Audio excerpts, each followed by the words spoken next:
नमस्कार, पुन्हा एकदा एका नवीन व्हिडिओसोबत तुम्हा सर्वांचं आपल्या चॅनेलमध्ये खूप खूप स्वागत आहे.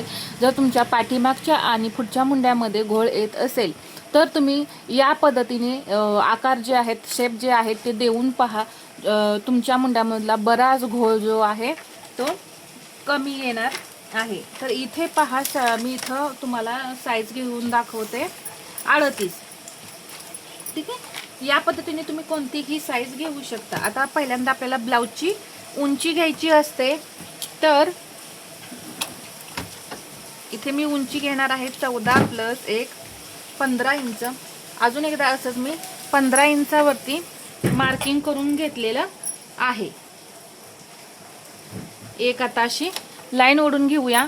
इथं शोल्डर घ्यायचं आहे 5.5 इंच. पहा, 5.5 इंचावरती मार्किंग करून घेतलं. अजून एकदा असंच मी 5.5 इंच मार्किंग करून घेतलेलं आहे आणि मुंडा घेणार आहे 6 इंच.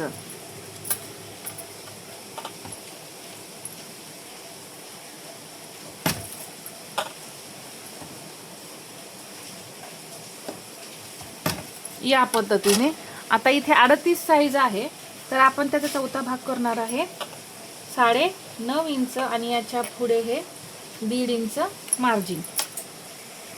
कमरेचा चौथा भाग इथं करायचा. 32चा चौथा भाग 8, त्यामध्ये मी 1 इंच टक्ससाठी घेणार आहे आणि याच्या पुढे हे 1.5 इंच मार्जिन.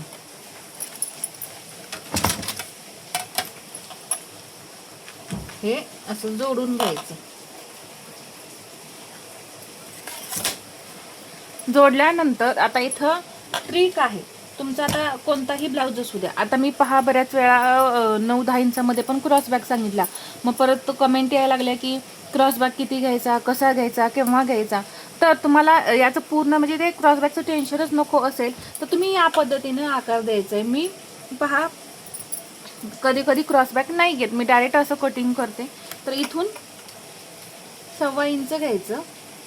पहा, जेव्हा 11-12 इंचाचा गळा असेल ना, त्यावेळेस मात्र तुम्हाला क्रॉस बॅक घ्यायचाच आहे आणि तेव्हा मात्र तो क्रॉस बॅक घ्यायला विसरायचं नाही. परंतु 10 इंचाच्या आतमध्ये जेव्हा तुम्ही गळे कटिंग करता त्यावेळेस तुम्ही क्रॉस बॅक नाही घेतला तरी चालेल.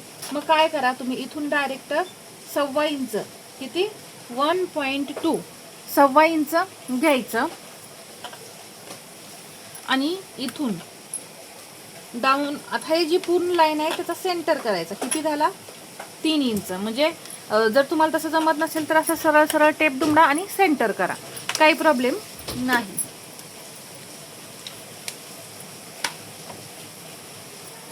सेंटर केल्यानंतर इथं हा सेंटर, इथे 1.25 इंच. आता इथे जसं की मी पहिली ट्रिक वापरत होते पहा, त्यामुळे घोळ अजिबात येत नाही. 38 साईजमध्ये मी इथं हा 1.25 इंच ते 1 इंच घेणार आहे. ठीक आहे, मी 1 इंच घेतलं. 36, आता मी सांगते 30 आणि 32 मध्ये इथला हा जो पॉइंट आहे, आता इथं मी हा 1 इंच घेतलेला आहे, तो घ्यायचा 1/2 इंच. 34, 36 मध्ये 1.25 इंच घ्या. 38 मध्ये 1 इंच घ्या आणि 40च्या पुढे सर्व ऑल साईज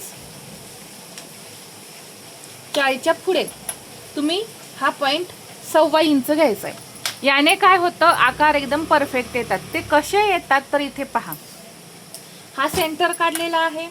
इथून घ्यायचं आहे 1.25 इंच. किती 1.25, 0.75. मग सेंटर पासून असं सरळ मी किती आले 1.25 इंच आणि इथून मग मी आकार द्यायला सुरुवात करणार आहे. पहा, बरोबर इथं मॅच झाला की नाही आकार. जिथं मी 1 इंच घेतलेला होता बरोबर तिथपर्यंत हा आकार मॅच झाला. पहा, या पद्धतीने इथे हे 1 इंच आहे. ठीक आहे, हा आकार असा आतल्या आत आपला तयार होतो. यामुळे बराचसा मुंड्यामधला घोळ जो आहे तो कमी होतो. आता इथून पर इथे 1/2 इंच डाऊन करणार आहे मी आणि अशा पद्धतीने हा तिथं आकार जोडणार आहे. तर एकदम परफेक्ट असा हा गोल आपला आलेला आहे. आल्यानंतर मी इथं शोल्डर जोडण्यासाठी 1/2 इंच मार्जिन सोडून मुंडा किती येतोय हे मी चेक करणार आहे. तर किती येतोय 8.5, म्हणजे 8.5ला 1 पॉईंट कमी येतोय. म्हणजे 38 साईजमध्ये 8.25 8.5 इंच आपल्याला मुंडा लागतो. तर या ट्रिकमुळे इथं आपला म्हणजे ही जी मुंड्याची उंची घेतलेली आहे 6 इंच, त्यामुळे आपला 8.5 इंच मुंडा घेर भरलेला आहे या इथे. तर तो मुंडा घेर आपला परफेक्ट आलाय. जर यापेक्षा तुमचा जास्त मुंडा घेर असेल तर थोडी मुंड्याची उंची वाढवून घ्या, किंवा कमी असेल तर मुंड्याची उंची कमी करून घ्या आणि अशा पद्धतीने तुम्ही आकार द्यायचे आहेत. तर इथून 1.25 इंच घ्यायचं आहे. आता जेव्हा तुम्ही 5-6 इंचाचा गळा कटिंग कराल त्यावेळेस मात्र तुम्ही इथं 1.5 इंच घेऊ शकता. परंतु 8, 9, 10 इंच गळा असेल त्यावेळेस तुम्ही अजिबात इथं 1.5 इंच घ्यायचं नाही, 1.25 इंचच घ्यायचं आहे. आता पुढच्या मुंड्यामध्ये कसा बदल करायचा हे तुम्हाला सांगते. तर हा सेंटर आहे, तर हा सेंटर आहे. इथे 1.25 इंच, फक्त 2 लाईन, 2च लाईन आतमध्ये यायचं, त्याच्यापेक्षा जास्त आतमध्ये यायचं नाही. 1/2 इंच तर अजिबात आतमध्ये यायचं नाही. नाहीतर काय होईल, इकडून हा जो भाग आहे तो असा तिकडे ओढल्यासारखा होणार मुंड्याकडे, आणि तिथं परत आणि रिंकल्स तयार होणार. तर आणि ब्लाऊज असा खेचल्यासारखा होणार. तर ते होऊ नये त्यासाठी आपल्याला इथं फक्त 1.25 इंच हा पॉइंट द्यायचा आहे. एक अशी तिरकी लाईन ओढून घ्यायची. तर पहा, या पद्धतीने मी तिरकी लाईन ओढून घेणार आहे. तर इथे 1/2 इंच न घेता इथे तुम्ही 1.25 इंच घ्या. आणि पुढच्या मुंड्याला आकार देण्यासाठी मी 0.75 म्हणजे 1.25 इंच पुढच्या मुंड्याला आकार देण्यासाठी घेतला. आता जसा इथं आपण पाठीमागच्या मुंड्याला आकार दिलेला आहे त्याच पद्धतीने इथे पुढच्या मुंड्याला सुद्धा आपल्याला आकार द्यायचा आहे. बरोबर हा सेंटर पासून 1.25 इंच स्ट्रेट जायचं म्हणजे सरळ, आणि परत इथून असा आकाराला सुरुवात करायची. पहा, खूप छान असे एकदम परफेक्ट असे आपले आकार येतात. आणि हा मुंडा जो आहे तो बरोबर असा इथे या लाईनला बरोबर असा जोडला गेला पाहिजे, कुठेही खालीवर झालं नाही पाहिजे.